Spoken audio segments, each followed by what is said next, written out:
Hello, this is Aaron Saft and the MR Runningpains podcast, episode number 88. Today I have with me a returning guest. His name is Jason Hardrath, and Jason has just completed 100 FKTs, and his 100th was a humdinger. It was pretty dang amazing. And that's what we're going to talk about today. In all honesty, I was really nervous about this conversation because Jason was going to talk a lot about climbing. And definitely is one of those things that I do not really have much of a background on in climbing and the vocabulary and the vernacular that they use. But it actually made for a great conversation because I learned a ton about what the different ratings are and some of the different terms that they use. So, I actually really enjoyed this conversation. We went a different direction than I really thought we would. So, what a great conversation. Congrats to Jason on an amazing accomplishment. He was the first person to 100 FKTs on the fastest known time website. And I mean, he's just done so much and experienced so much. A great guest. Really enjoyed him. Thank him for his time. And I hope you enjoy this conversation. Well, as I said in my intro, I am welcoming back Jason. How are you, sir? It's a pleasure to be back. Had some fun adventures. I'm excited to talk about it. I'm sure you've had many since the last time we've talked. So, let's start with just you. Some of the people might not know who you are yet. And I suggest you go back and listen to our previous episode, which I'll put a note in the show notes about. But yeah, please, Jason, go ahead and tell us about yourself, what you do, who you are, where you are, what you've done, all that good stuff. Absolutely. I'm on my lunch break here at Bonanza Elementary in a little town called Bonanza, Oregon, in South Central Oregon. I'm just recently finished up a huge project. A couple of big projects, really. I've had this long-term project of getting 100 different fastest known times, which for those who don't know what those are, a fastest known time is basically an established route that you use photo evidence and GPS tracking to try to break the record on, sort of like a course record on, say, a race course. And there's a whole website, fastestknowntime.com, that has like guidelines and verification and all that you run your data through. And I've been chasing along to be the first person to get to 100 of these fastest known time records. And for my 100th record, I climbed the 100 tallest peaks of the state of Washington, known as the Bulger's List. 100 peaks for the 100th FKT, decided to swing for the fences. An absolutely insane list of peaks with lots of bushwhacking. And for those who don't know, the state of Washington is the only temperate rainforest. So it's thick, heinous bushwhacking, where sometimes you can't even see a few feet in front of you. And then there's glacier travel, obviously, in those mountains. Some minorly technical glacier travel, navigating crevasses and not getting yourself stuck.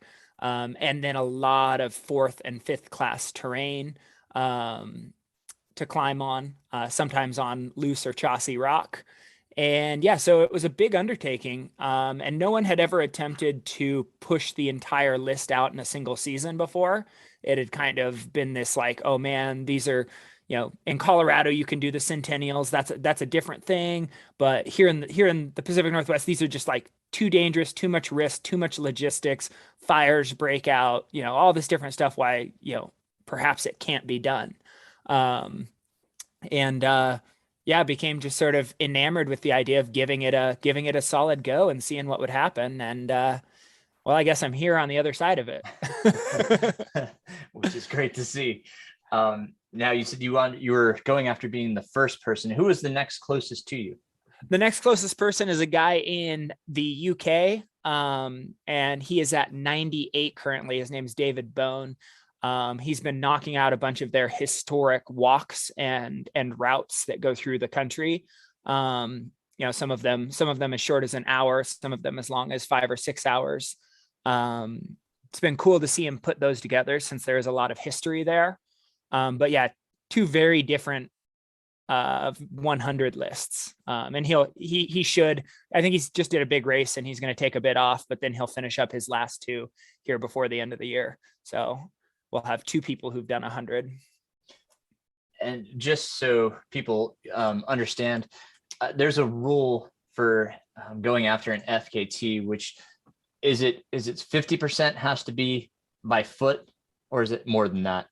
Like, so go ahead. Yeah, exactly. 50% by foot. So you can have some multi-sport efforts that get in there. Some classics are like the Long's Peak triathlon, which involves biking and rock climbing and running.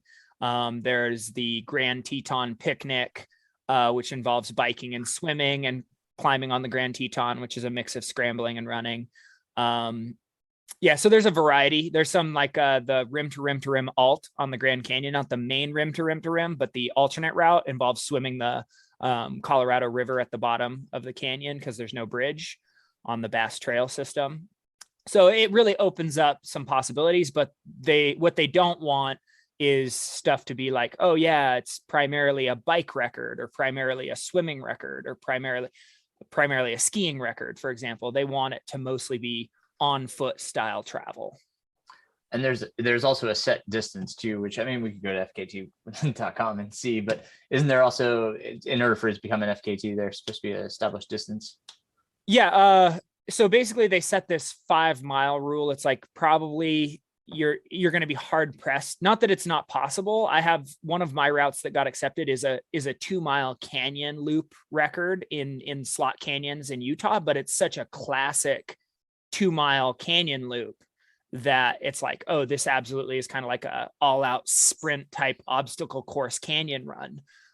So it's like, if you can prove that there's a history and that it's classic and that people are going to be in love with it, sometimes shorter ones will get accepted, but the baseline is kind of like, well, usually it should be at least 5 miles in order to not just be a Strava segment or something. Right. With that key being that other people would be interested in doing it. That is the super key part. That's cool. So let's talk a little bit more about the 100 peaks. Give us an idea of what are the elevations between, let's say, the smallest peak and the largest peak. Oh, absolutely. So the shortest peaks came in at 8,320 feet, and there's a couple of them tied at the bottom of the list there. Tuption and Flora were those 2 peaks. So 8,320 feet there at the bottom end. And then at the top end, you've got Rainier at 14,440. I mean, you get different numbers from different people, but 441, I think, is the common one that's accepted right now. So pretty wide range in the height of the mountains. And then the Northern Cascades are some of the most rugged, steep mountain ranges and sets of peaks in the country. And then you've also got these big volcanoes that run along the western side as well. So like Rainier, Adams, St. Helens. So it's like you've got these different styles of climbing as well that are all wrapped up in this one list of 100. So you're trying to bag 100 different peaks. What constitutes the route itself? Is there a set route, or is it, you determine whatever trailhead you start at as long as you tag the summit? Absolutely. So there's with these peak bagging type records, there's a great deal of freedom to how you're allowed to move between them, since a lot of the, let me think here. Only 4 of the peaks had trails that actually went up to the top out of the 100. The rest involve route finding and looking for the gullies and the terrain that previous climbers have made it up, and like reading through different descriptions and being like, oh, this is probably the one I want to get up, and this is probably the one I want to get down, and then deciding like how you want to link peaks up and finding out from previous, trip reports and talking with other climbers, like, okay, these 3 peaks link well, but don't try to go to this 4th one because it's such slow moving terrain and dangerous terrain that you're going to waste time and risk your life. So it's like a lot of forethought and front end planning has to go into something like this to know, like, okay, these 3 peaks go efficiently, but then come at this 4th one that looks like it's close from the other side with 2 others that are over there. So lots of decision making like that on the front end. And how does is it just a total accumulation of time that it took you from wherever you started to the peak that goes into the FKT? Does it include the descent? How does that work? Yeah, so the established method for these peak bagging lists, Colorado has a few. Obviously, everybody's heard of the 58 14ers in Colorado, and then there's the Colorado Centennial. So Colorado's 100 tallest. Then here's the Bulgers. There's some in Wyoming. There's some in Montana. Some in Idaho. Basically, it's from the first step away from the first trailhead, your time starts. And when you take the final step and tag the final trailhead after the last peak, the time ends. Okay. So everything in between, the clock is running. If you need a nap, the clock is running. If you need to eat, the clock is running. Yeah, it makes it really interesting to make decisions for a prolonged period of time. And so did you just stay out? Because I mean, obviously you're a teacher. So talk about your timeline. How did that work out? Well, I had to plan. This actually went into the planning a huge amount. I started planning about 6 months ahead of time. Like I said, mapping things out, talking with previous climbers to see what connections go well and what don't. Because I had to find out whether it was possible to fit this in a scholastic summer. I have a summer as a teacher, just like we all did when we were kids, of about 80 days. And so I needed to know that these 100 peaks could go in under that 80 days with enough of a margin for error that it felt reasonable to take the risk and invest the time. And yeah, as I did the planning, it seemed like 50 days was a possible timeline. And that gave me plenty of wiggle room for if a fire happened or, one of the boats I needed to use was like shut down for whatever reason, a variety of logistical things that I could work around it and still finish before I had to be back at school. So talk about the boats for a moment. You had to go on and figure out how to get to, I guess, more remote peaks. So you were taking ferries and such.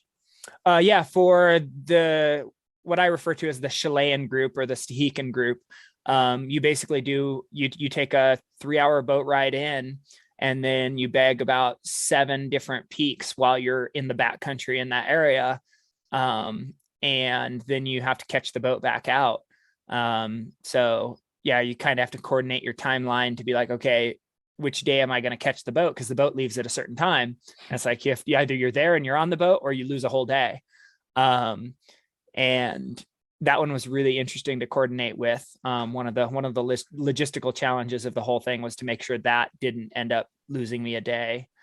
And then because some of these peaks are so hard to get to, for the Chilliwacks, they're up near Canada. And actually the easiest way to get into them is to cross into Canada, drive around to a trailhead on the Canadian side, and then walk back into the United States to get at them from the north, because that is the easiest route. The other routes are super heinous, day-long bushwhacks, just fighting for your life through, like I said, sometimes you can't even see 3 feet in front of you.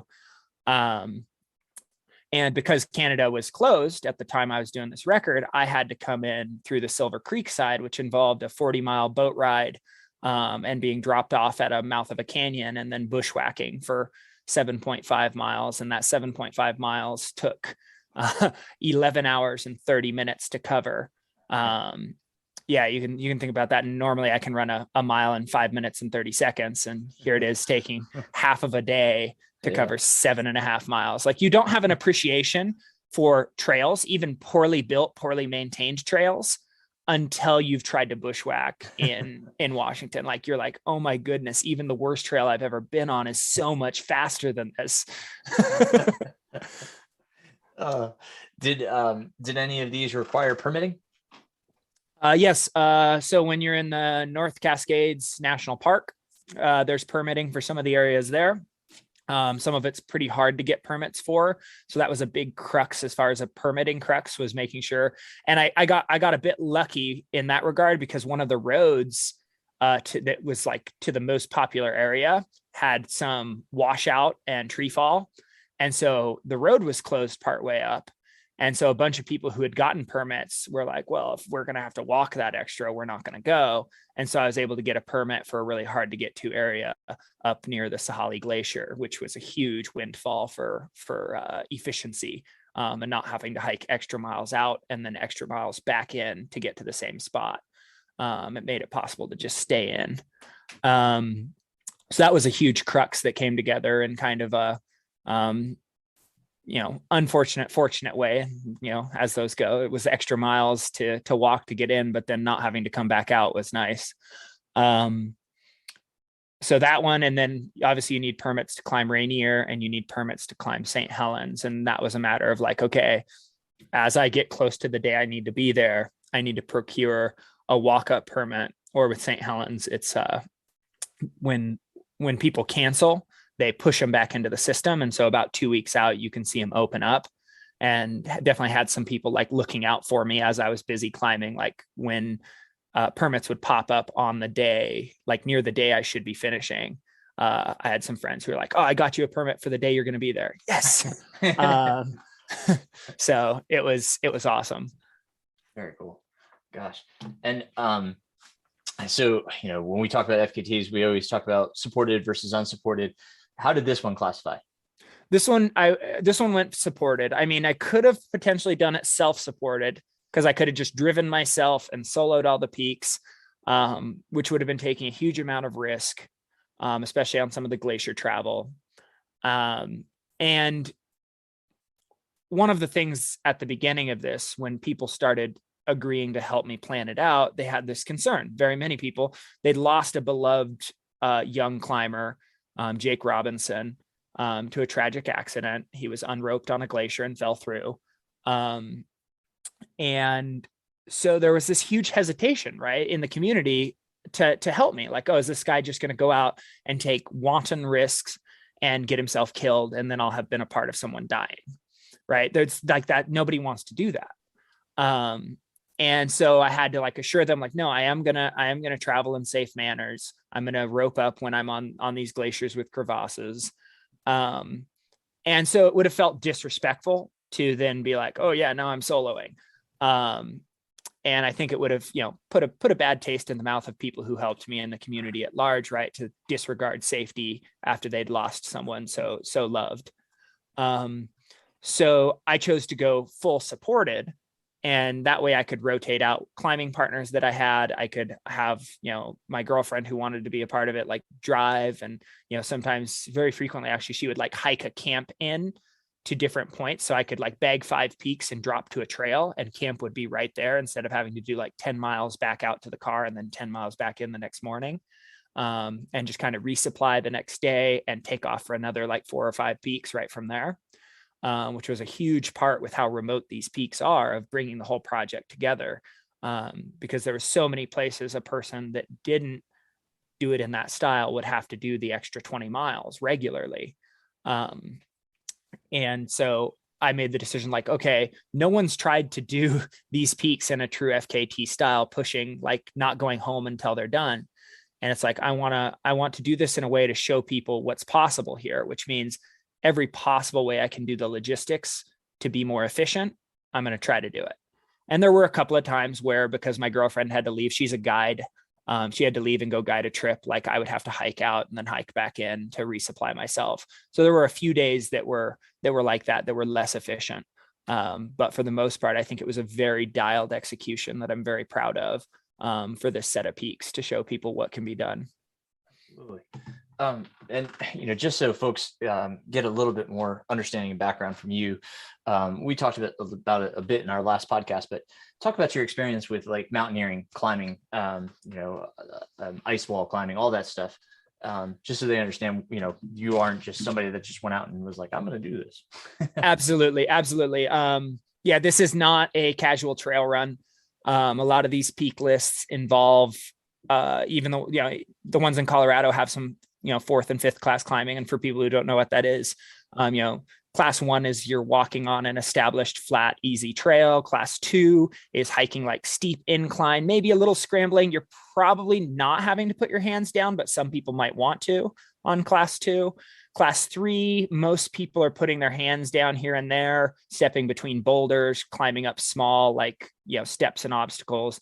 Some people at this point are going to want to rope up. Like, it's enough exposure. A short fall could be possible. It could be hospital terrain, like injury terrain. Like, if you mess up, you could end up in the hospital. You're not going to end up dead though. It's not that type of exposure, that type of terrain. Class 4 is where you're kind of crossing into that. It's steep enough and there's enough angle that a fall could potentially be lethal, or at least very serious injury. And then class 5 is full on. Usually everybody's roped up. It's not for beginners that are inexperienced. Any fall from a class 5 terrain is definitely fatal, or like if it's not fatal, it's because you got lucky. So that's kind of the rough classifications. And then obviously anybody that's a rock climber knows those 5th class goes up to like 5'1", 5'2", 5'3", up all the way to, you watch videos about Adam Ondra climbing 5'15" on these tiny razor holds, making big reachy moves. So 5th class has quite a bit of variability to it. It can be juggy holds, or it can be very difficult movements, very powerful movements. But either way, 5th class, the bottom end of 5th class is that if you make a mistake, it's lethal unless you have a rope for protection. So that's kind of a rough overview. And I've spent a ton of time practicing on rock, building my skills up, building the strength, finger hanging, pull-ups, all that type of training, plus doing the footwork, knowing how to navigate and manipulate my body in different positions. And yeah, being on these, even 4th class terrain is definitely not recommended if you haven't taken the time to do that. And this route is full of 4th class and 5th class summit pinnacles. And yeah, then on top of that, I'm a professional mountain guide for Shasta Mountain Guides. And we do a lot of glacier travel and a lot of snow travel, knowing how to arrest a fall if your feet slip out from under you, knowing how to properly use crampons, using your ice axe, any of those things on any of these glaciers, not being able to properly arrest a fall, especially, would result in death, or at least at the very, very lowest end. Like, you're going to need search and rescue to come pull you out of a crevasse if you're able to get a signal out with your spot device or your Garmin SOS device. So it's like there's some very, very serious, very consequential terrain in these things, and it's not to be taken lightly. The only reason I felt comfortable entering into this is I've spent years and years and years honing not only the physical skills, but also like the mental calm. Like, a foot pops loose while I'm, climbing, I don't lose my composure. It's like, yeah, okay, that happened. Find better footing, move the hands. Okay, keep going. Able to like keep that head pulled in, even in spaces that are risky, or at least consequential. I think, in a way, you reduce the risk by improving your skills and improving your performance and improving your fitness, because you can not worry about like, oh, I'm gonna, gas out and be tired, and now I'm not strong enough to make the moves. It's like, I've removed that from the equation. So what's left is the consequence if something out of my control happens. So a rock comes down from above and hits me. It's, high consequence terrain still, even if the risk is fairly low of that actually happening. And how did that work out with a partner? I can imagine you're already worried about yourself enough. Now you've got somebody else. Now, while that does bring in, the safety of having somebody with you, it also, increases chances that something could happen, and, it puts the whole project at risk for shutting down. So talk about that a bit. Absolutely. Kind of a windfall of this whole thing was a young fella, 21 years old, named Nathan Longhurst.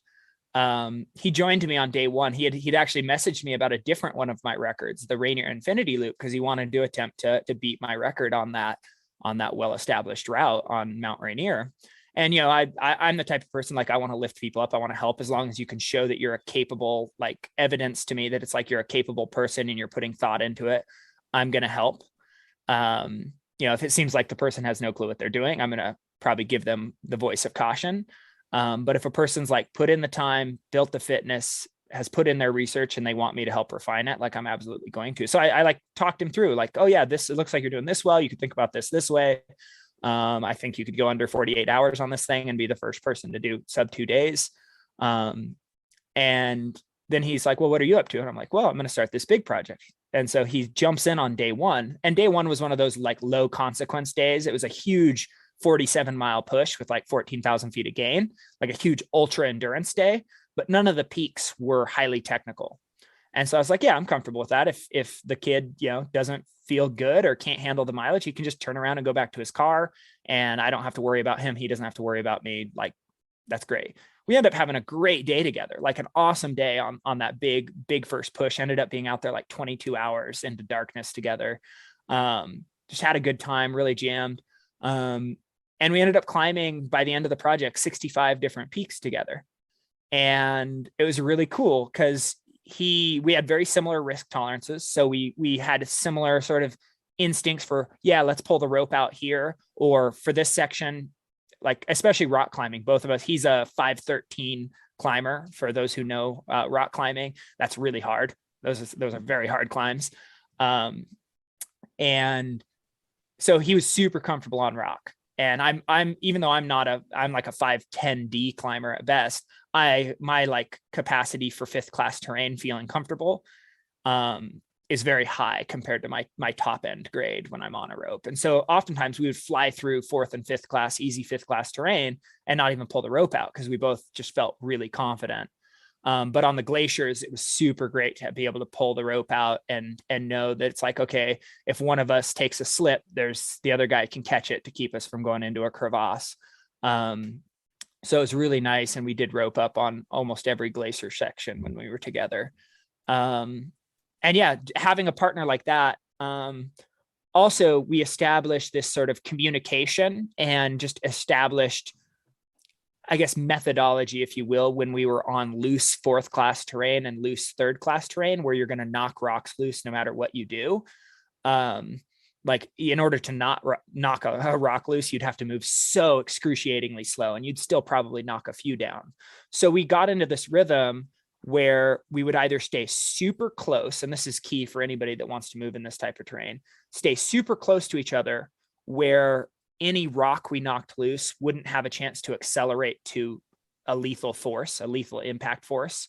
So it's like, oh yeah, if you knocked a rock on my foot, but it just like rolled one turn and then hit my foot, it's like, ow, that hurt, but not going to put me in the hospital. We'd stay super close like that.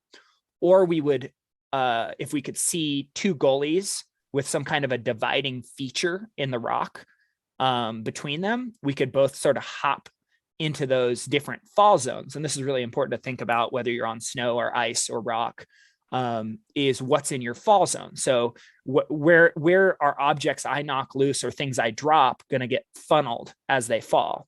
And so we were both very good at like, oh, we can break out into these 2 separate gullies or just on the other side of a ridge from each other where we can still communicate back and forth, but that way we can both not worry about knocking rocks on each other and just move quickly. We do that. Or if there were sections that it's like, okay, there's only one funnel down this mountain and there's a lot of loose stuff, we would let the other one go first, get all the way through, and then break off and hide behind like a feature or an object or a boulder. And then the other one goes through. So that way they're shielded as stuff gets knocked loose. And so you definitely want to get into a rhythm with your partner if you're going to climb peaks like this, where it's like, okay, what are we doing in this situation? What needs to happen here? If there's only one funnel through, let's take turns. If we're going to, go down and there's some loose stuff, but we want to keep moving quick and it's not too dangerous, then we can stay close. Or if there's multiple ways down, let's break out into separate fall zones. Some I would say essential advice for working with a partner in these chossy 3rd class, 4th class situations. How did you, I mean, I'm sure you came to some climbs where you were just like, this might be above my skill set. But maybe in planning, you kind of, I guess in planning, is that the way it happens in planning? You're like, well, this might be above my skill set. Why don't we choose this route instead? Oh, absolutely. Since I was obviously trying to plan this thing for efficiency, um, I chose routes, and there are some crux problems. Like on Dorado Needle, there's a 5-9 sort of like boulder problem move. It's like 2 moves and then you're over it, but it goes at about a 5-9 grade, which is usually about 2 grades above what I would let myself do any sort of like soloing off of a rope on. But because it was a 2-move boulder problem, it was like, yeah, okay, as long as you don't take a really bad fall, like push yourself off the wrong way and fall off the side of the mountain, as long as you just step back down to the platform you're on, like for the most part, pretty low consequence, like not being able to do the move. So it's like, okay, we'll launch into that. And if I need help, like we can partner boost each other over the problem. Which is what most people do on that mountain. I wanted to solve the problem just for the feeling of like, yeah, I conquered every move at this mountain myself. But a lot of people just partner boost each other up over it. But yeah, so there were unavoidable things like that. Like there's no other way up that mountain that's easier. But then a lot of times the rock climbing stayed, which is wild to me when I think back about 100 different peaks, and all of the peaks had a weight at the top that was basically 5, 6 or easier. And I usually, my maximum grade for not wanting to like put in protection and be on a rope is usually about 5-7, is where I'm like, some types of 5-7, it's like, yeah, this feels fine for me. And other types of 5-7, it's like, nope, absolutely not. Would never consider climbing this out without full protection, climbing shoes, rope.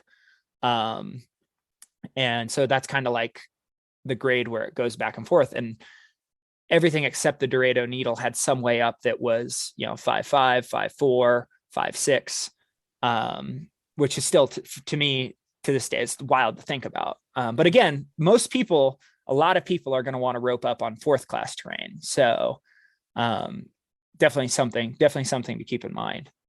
Man. What else? I mean, we've got all these, dangers from climbing and ice, but I mean, I'm sure there were other dangers that you faced along the way. Can you talk about some of those that you might have encountered or were definitely on your mind? I mean, a simple one that pops in my head is one morning, like you're pushing out these huge days, 15 hours of movement, 12 hours of movement, 22 hours of movement. And I came into a morning just kind of like groggy and just like, okay, let's like march while half asleep up this trail. It was a section that actually had a trail. And I'm just like marching up this trail, like half asleep.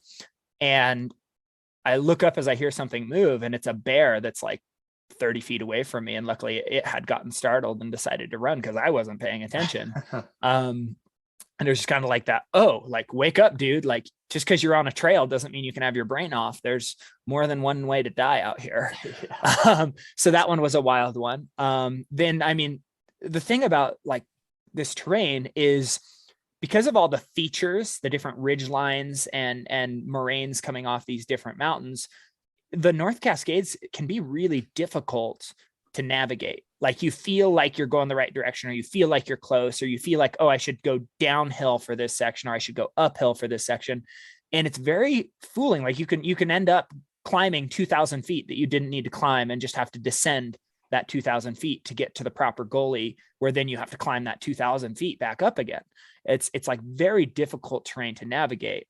And on top of that, you have to remember, anytime you're subalpine, you're in that temperate rainforest where you can't just see where you want to go. You can't just go, oh yeah, there's a peak on the horizon, I'm walking toward it. You have to be able to understand orienteering and navigation, and you have to be able to, use a compass, and I used a lot of GPS. I was able to use GPS to navigate, but like having those skill sets where, if you were out there and something went wrong, you could still navigate, whether it's your device dying or getting broken, because a rock hits it, or you get injured and you're out there longer than the battery life of your device. You've got to have other methods for knowing where you are and how to get around, even if you can't see. So it's like these are all pieces of the puzzle that make something like this even possible to consider. So yeah, I would, another skill set for people to look into, orienteering, using various technologies. I mean, GPS watches have gotten phenomenal these days. They've got maps and topo lines, and you can load routes into them. So I mean, you can reference your wrist, and 90% of the time now, that's enough to keep you moving and moving efficiently. And they've got, you look at like Chorus Global's device, their like Vertex 2 that just came out. It's got 140 hours, like 5 days of battery life in full GPS mode. So it's like you can do a lot just from your wrist now. But I would never recommend somebody go out in this kind of terrain without at least duplicate, if not triplicate, backup for navigation. Just because it's again, high consequence. If something, it's low risk, like most likely nothing bad's going to happen to your watch. Most likely, even if a rock hits it, it doesn't break. Most likely you don't end up being out there longer than the battery life. But if something does go wrong, the probability of just guessing your way out successfully is pretty low. And that becomes high consequence pretty quickly when you're out in places like this. Absolutely. So what did this take you? You said you estimated you could do 50 days. What did it end up taking you? 50 days, 23 hours, 43 minutes. That's pretty incredible that you're that darn close. Oh man.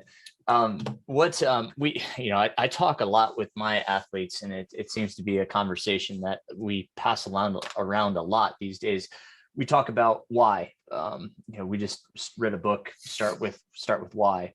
Simon Sinek. I love his stuff.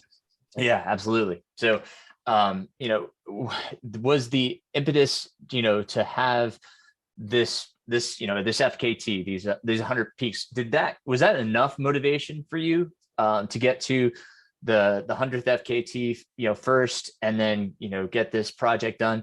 Was that enough of a why, or was there more behind that? Absolutely more behind it. I mean, I even have said before in some podcasts I've been on, like, choosing 100 of something, like, what a silly thing. Like, it's just this big round number we as humans seem to love. Like, how silly. So, like, was that motivating? Yes. Was it also silly? Yes. So is there more? Absolutely. And I think when we want to have the highest level of motivation and get the highest level of meaning, therefore, out of something we're pursuing, we both have to look to our past and think about the future, right? It's like we constantly deal with ourselves in the here and now. We make decisions for ourselves in the here and now, but making decisions that would also make the you from the past proud of what you've done and set the you in the future up to also be proud and to be well set up. Like, that's kind of a tough framework to try to think from. And for me, I know that I've always loved movement. I've always loved pushing my body, going all the way back to being a little kid. I was the little kid that would show up to the skate park and take fall after fall after fall to try to master a new trick, to try to advance to the next level, to try to, move toward being the best, all those different motivations. And so would little kid me be proud of adult me pushing out and trying the biggest, bravest adventure he thought was possible for himself? Absolutely. And then looking beyond myself, sort of, again, Simon Sinek, he has another book out, Finite and Infinite Games. And thinking about stuff as a finite player, you tend to think like, okay, am I going to win or lose this round, right? Like, at the end of the game, when the clock expires, do I have the most points, whatever those points are, whether it's, an actual sport or like a, business time frame or whatever. Well, an infinite thing is like realizing that you're part of a game that's going to go on beyond you, and mountaineering is going to go on beyond me. FKTs are going to go on beyond me. Ultra endurance is going to go on beyond me. Right. And so to do something that moves the needle for those communities, like, it's bigger than me. It becomes bigger than me. And this is one of those projects that became bigger than me. So yeah, there's this like contribution to a bigger future, right? To this bigger, like, overarching scheme of things people will want to pursue. Like, my hope is moving this record into the 50-day range isn't just for me to keep it forever. It's that now other athletes will view these peaks in the Pacific Northwest, these beautiful, amazing peaks in a beautiful, amazing space, as something that maybe they can do. Because the previous fastest time had been 410 days. And there's not a lot of people that can dedicate over a year of their life to one thing. So it's like moving the needle on it to this idea of like, oh, now the boulders can be done in a season. Even if they don't want to go for the FKT, maybe they're like, oh, I want to be one of the people who's done Bulgers in a season. Right? It creates a completely changed way of thinking. And that to me was a cool contribution to be a part of. Yeah. Like just again, talking with folks and listening to their reasoning, I find that there's three camps that in, mentally they think, I really want to push boundaries. I want to find my limits. And then there's like the opposite spectrum that are like, I'd like to do it for the experience and to go on this journey and, see this and be a part of it. And I mean, it's not to say that those are two separate people, because I've been both. I've Absolutely. been there for pushing the boundaries and I've been there for experiencing. And then there's the middle where it's both, right? You're pushing your boundaries, you're going to be pushing your boundaries, but you're also there for the experience. And this sounds like a journey of both. Did you find that? Oh, absolutely. I learned a long time ago. I one example, I biked across the United States when I graduated university, and I purposely logged this memory away forever. Not that it would have been that hard to remember, but I can remember when the Atlantic Ocean came into view, because I went Pacific to Atlantic, and I can remember the moment it came into view, like oh my God, I've done it. I've pedaled every pedal stroke across the country I grew up in. Like, I've done it. And then in the very next moment, just kind of oh, that means this is over. Like, this lifestyle of just pointing a bike east and pedaling however far I wanted is over. This simple, beautiful life. And I've never forgotten that it's not about the end destination. Even when I do FKTs and there's a clock running, it's not actually about being finished. It's because I love the experience of being inside of that person who's inside of the experience where the clock is running in very difficult terrain. Like, that to me creates sort of this optimal subjective experience. And so it's like, I was very aware as I was pursuing this record, it's like, am I doing something that the mountaineering community is going to get excited about in this grand thing and is this huge undertaking, this big, it's like, yeah, I'm very aware of all that. But at the same time, the thing that matters is, this is exactly how I would want to spend these minutes of my life. And I think that's really important, because if we shift too much to those sort of, I like to refer to them as secondary gains, right? Like, people are going to think I'm awesome and it's going to be this epic record that stands a long time and people are going to be inspired by it. Like, that's secondary, right? That's secondary. If I slip too much into caring about that, you can end up undercutting your own motivation, where you think, oh, I always have to be doing stuff that everybody cares about. And then pretty soon you're like, well, nobody's going to care, so I don't care either. Then it's like you stop the whole foundation that allowed you to get to a place to do something that others would care about. It always has to come back to being in love with the challenge right in front of you, being in love with the process. And I think that's, we hear it everywhere these days, to focus on the process, and that you rise to the level of your systems, not your goals. But it's so true. And there's like so many mental distinctions to keep track of as you're doing this stuff, to not sort of end up on a burnout track where you're like, well, I have to do this to impress people. It's like, if you've slipped into saying I have to about your workouts or about your process, you like, that should be a red flag for anybody that's listening. Like, red flag if you sign up for a marathon and then you notice yourself saying, oh, I have to go run today. Like, you are on the road to burnout. Maybe not tomorrow, maybe not next month, maybe not even this year, but at some point you're going to be done with having to.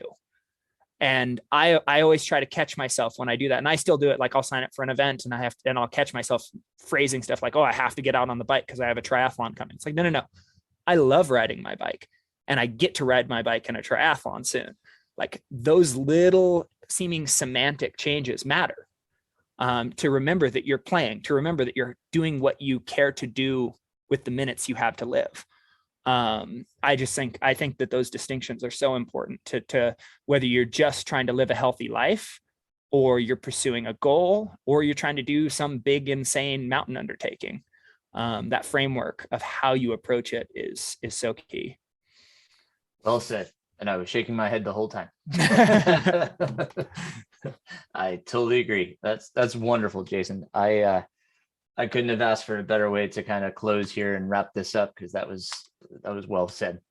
You've done it 100 FKTs. I'm sure there'll be more to come here. I won't be surprised to see another one pop up on the website here at some point soon.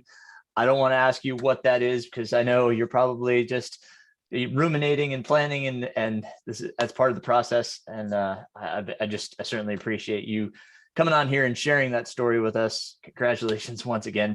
50 days for 100 peaks for your 100th FKT. That's just infallible. So awesome. That is just wonderful.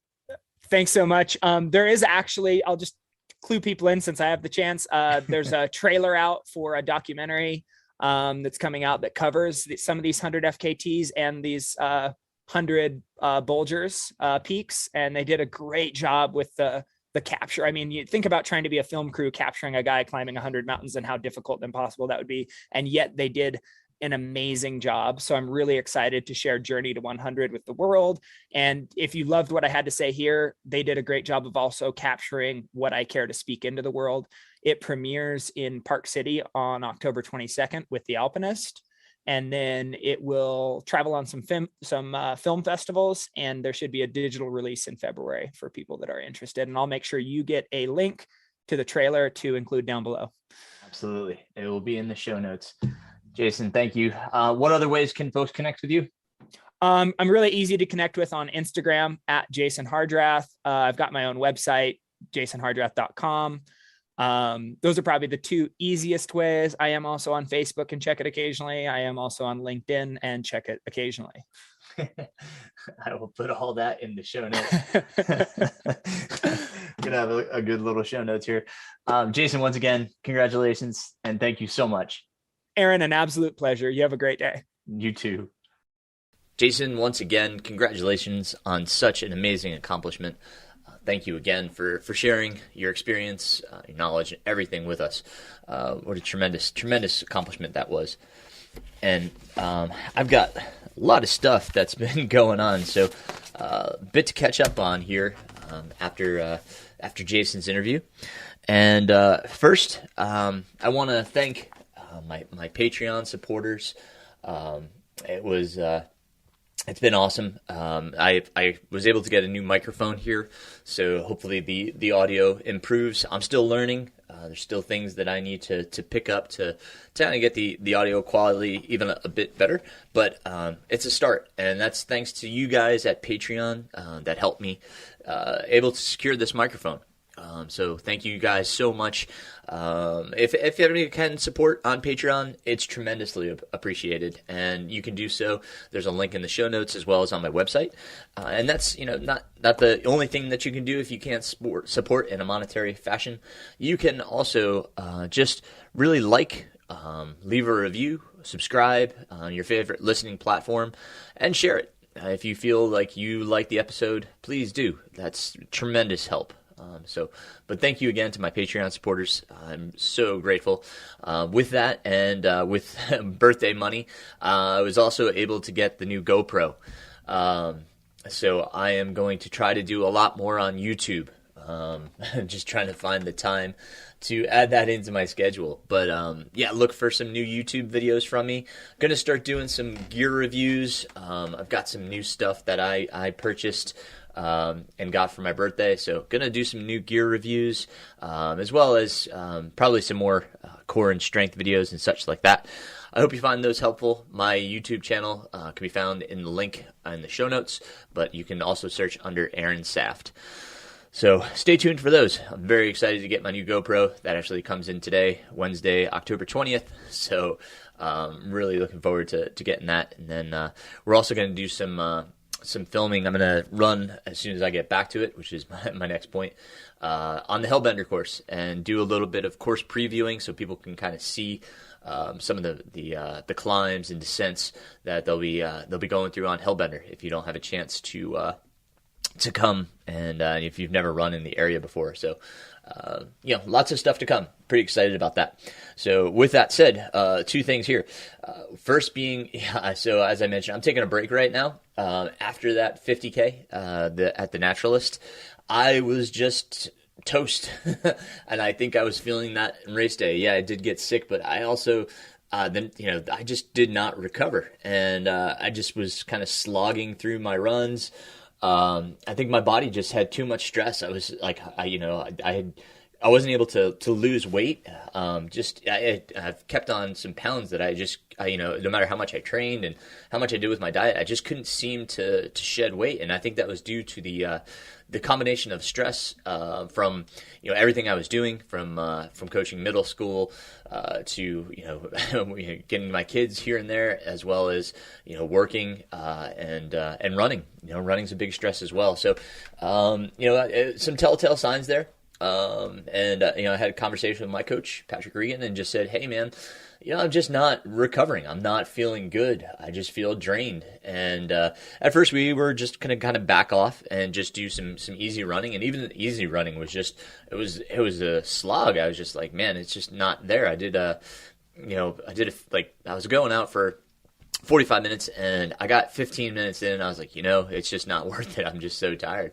So decided to take some time off. So I will not be doing the Sky to Summit 50K, unfortunately. I was kind of looking forward to that one because of the course. But, I've got my eyes set on 2022 now.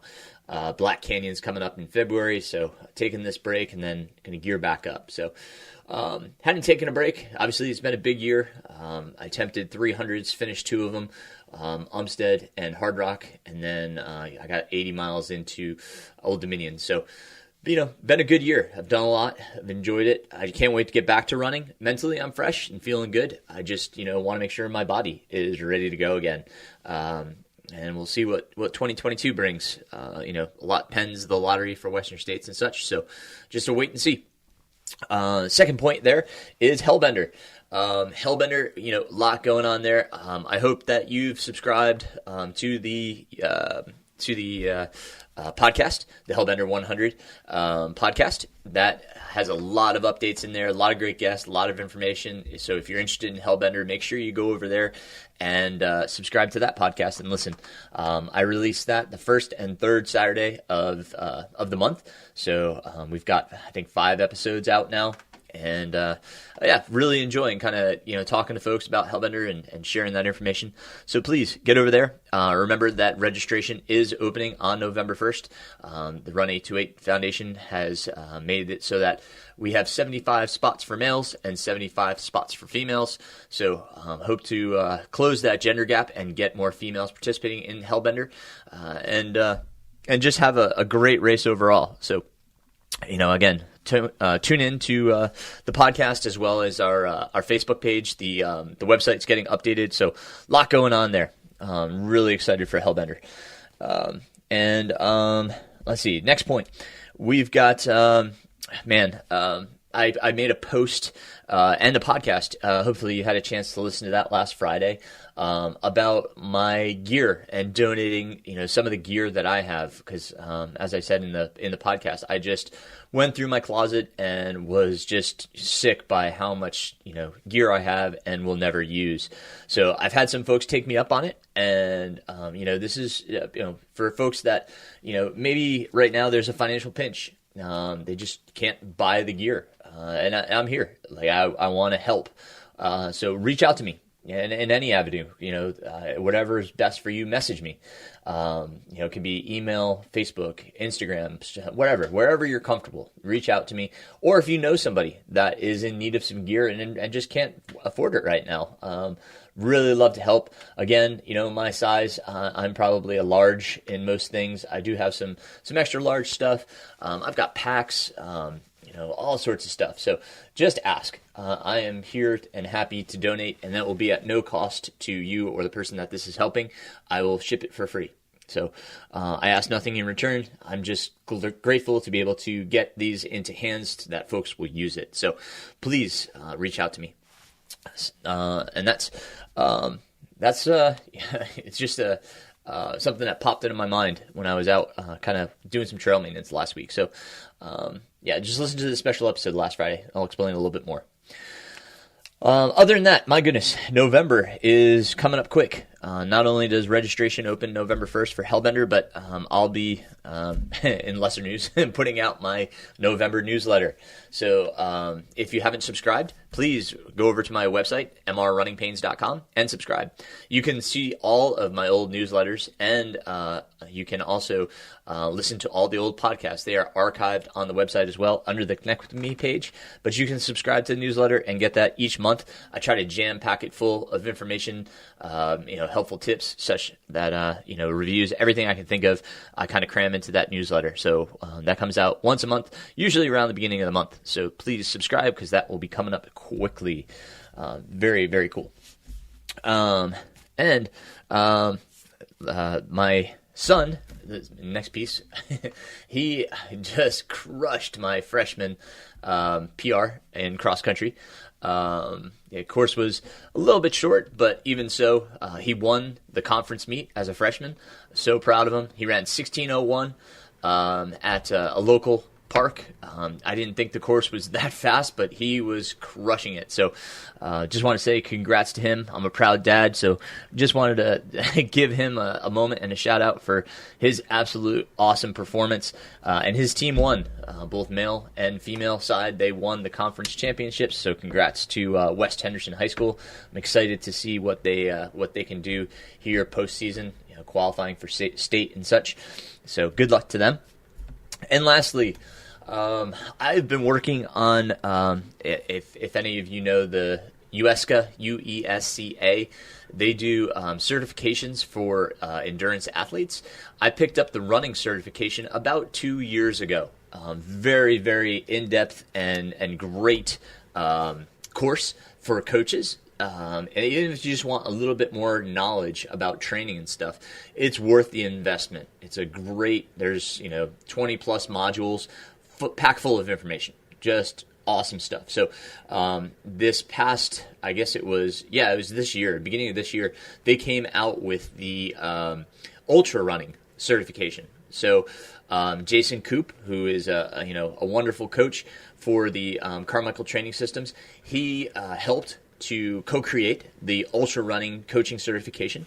So I was really excited by that. I liked his coaching style and theories, as well as his practical use of all of the knowledge that he has. So I was really excited to get through that. I started taking the test back in like July, and I just finished it the other day, October 18th.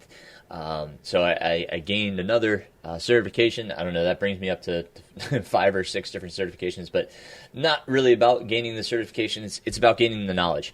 I am so excited to have gone through that, because I did pick up some new helpful training tips and tidbits that will help me in my coaching. So filling back up here on the coaching front, but if you are interested in having a conversation with me about coaching, please do reach out. It's a great time. Here we are at the end of the year. You may be taking a break and thinking about gearing up for 2022. Great time to have a conversation and see if coaching is right for you. I may not be the right coach for you. I can certainly appreciate the folks that are shopping around. I've had a few conversations lately where people were kind of feeling out what they were looking for in a coach, and again, I may not be the right one, but it's worth the conversation, and just so you know what you're looking for and what different coaches offer, so you can kind of find what's going to work best for you. So lot there. Man, like I said, a lot going on right now. Super excited for the fall. It's been beautiful. Been taking my dog out for a walk and just enjoying these cool, crisp mornings. Doing a little extra trail work on the side. It's just great time of year. So I hope you're enjoying it. I hope everything's going well. For those of you lining up anytime soon, I know Rim to River's coming up. I wish you guys the best of luck. I hope you guys have some great races out there and are enjoying. So until next time, my friends, keep running.